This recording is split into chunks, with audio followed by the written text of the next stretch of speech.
Hi, I'm Sarah, a trainer from Fashion Makerspace. So for today's episode of Sewing Snacks and Hacks, I'll be showing you how to get pointed corners. So you can use this for the edges of pouches, cushion covers, or even if you are doing pointed collar tips.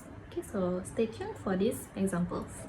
I'll be demonstrating using these two square pieces of cotton. So this circular prints is to signify that it's the outside of my fabric. So the back or the wrong side is completely blank.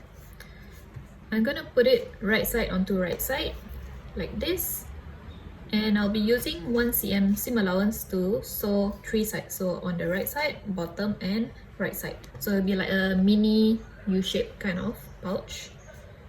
So the first thing you will need to do is, okay, over at your machine, go ahead and pull out a bit of thread. So whether it's from your bobbin or upper thread, doesn't matter. Pull out maybe this much, so cut off and then keep it handy. So if you want 2 corners, go ahead and cut 2 pieces of threads. Okay, so I have my threads ready, and then I will proceed to align my fabric in.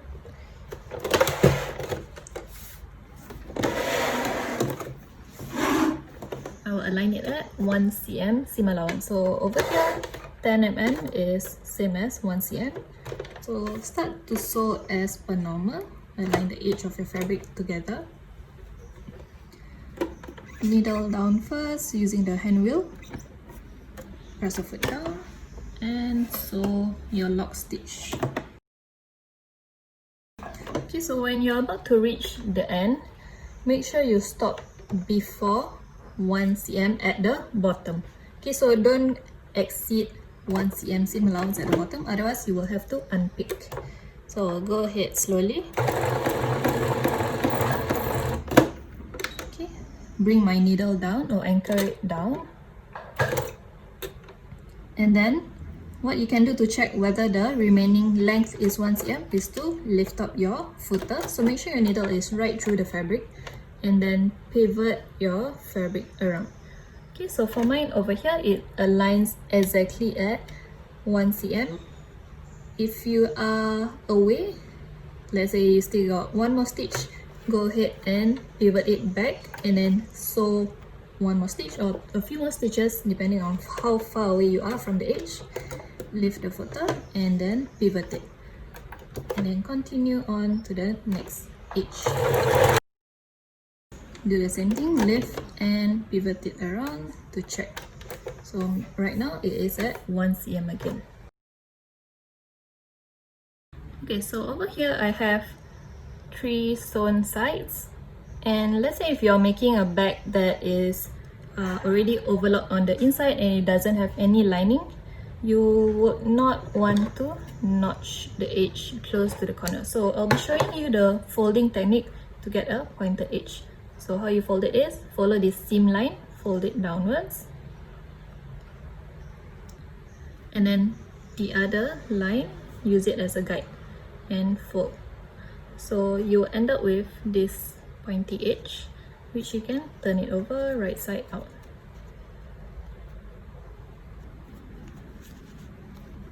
Okay, use the excess to push it out. Okay, so comparing this side to the other side, which I will just push it out with my finger. Okay, you can pretty much see quite a bit of difference between this side and this side. Okay, so for example, if you're doing something with lining, like a pouch with lining, the excess inside, we can trim the bulk away so that it will make it thinner and even sharper at the corner. Okay, so I'll do a demonstration on this side instead.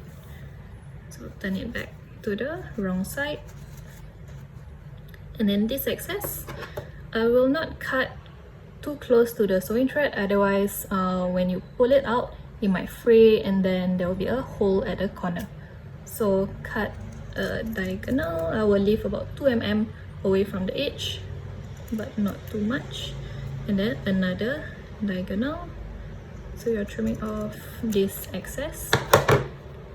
And because we still got a little bit of excess like this, I will use that seam line to fold it down, and this seam line, fold it down and push it out one more time.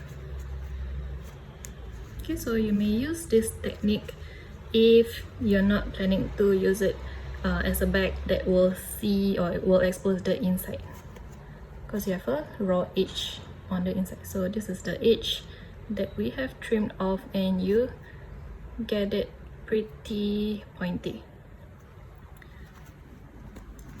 Okay, so another way to make it easier to pull it out is to use the 2-thread technique. Okay, so that's the next thing that I will demonstrate. Okay, so I'll be using these 2 threads to use it at the bottom 2 edges here. So I'll be sewing 1 cm seam allowance at 3 sides, on the right side, bottom and left side. Okay, so start at the 1 cm marking at the top. Lock your stitch and continue stopping away from the bottom at least 1 cm or more. Okay, so before you reach the 1 cm point before the edge, you can check by lifting up your footer while your needle is anchored down and pivot. Okay, so right now it is pretty close to my 1.5 cm mark here. So I have probably about 2 more stitches before I reach another 1 cm away from the edge. Okay, so I'll do 1 more stitch. And while my needle is down, lift up the footer and use the string that you had cut earlier on to sandwich it in between the 2 layers of fabric. Okay, so lift up the top layer and push the string right to the end, touching the needle. Okay, make sure you will touch the needle tightly. Lower your fabric once again, lower your footer and do a final stitch at the corner. And then lift out your footer once again. So this right side of the string, we're gonna bring it over to the outside of the fabric or right side of the fabric in between here. So put these 2 ends together, bring it in between the fabric. So you may pull it slightly, don't use too much force. Bring it up and away from the next area that you will be sewing.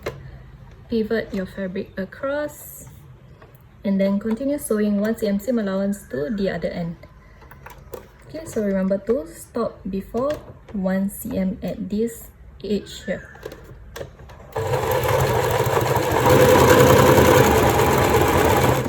Okay, so before you reach 1 cm, check how much more you need. Okay, so probably I can put in my string now. Okay, so bring it in between once again, so it's the same technique.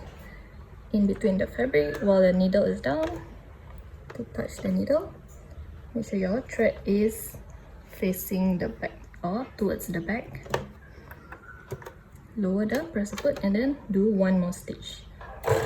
So basically you're sandwiching this thread in between 1 stitch. Okay, once you reach that corner, lift up the footer, bring this thread together once again. So 2 layers together. Put this in between the right side. And then lift up your footer and pivot for the next 1 cm seam allowance all the way down. Okay, so now what you can do is use this thread to pull it through. Okay, mine will be the maroon one instead of the black threads. So we'll just trim away the excess here.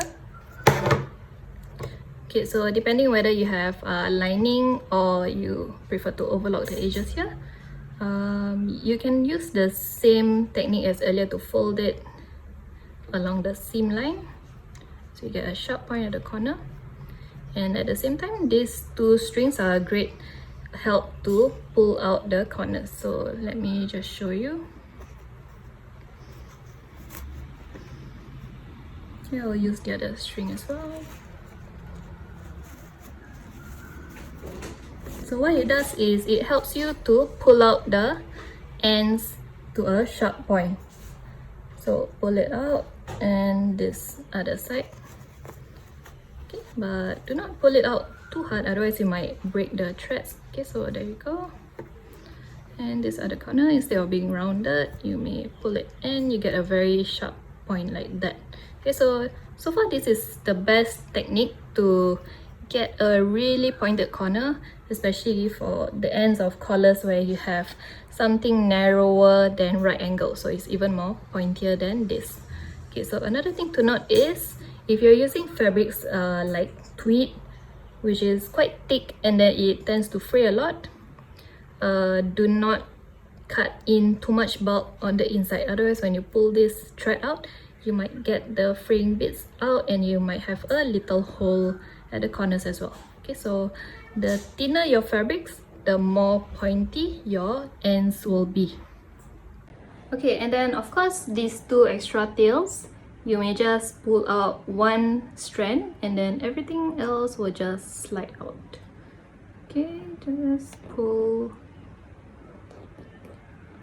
and you will be removed. Same for the other side as well. Pull. Okay, and then you have a clean edge on the outside. Okay, so hope you have enjoyed today's tutorial. Stay tuned for more e-classes that we will have. So it's all on fashionmakerspace.com.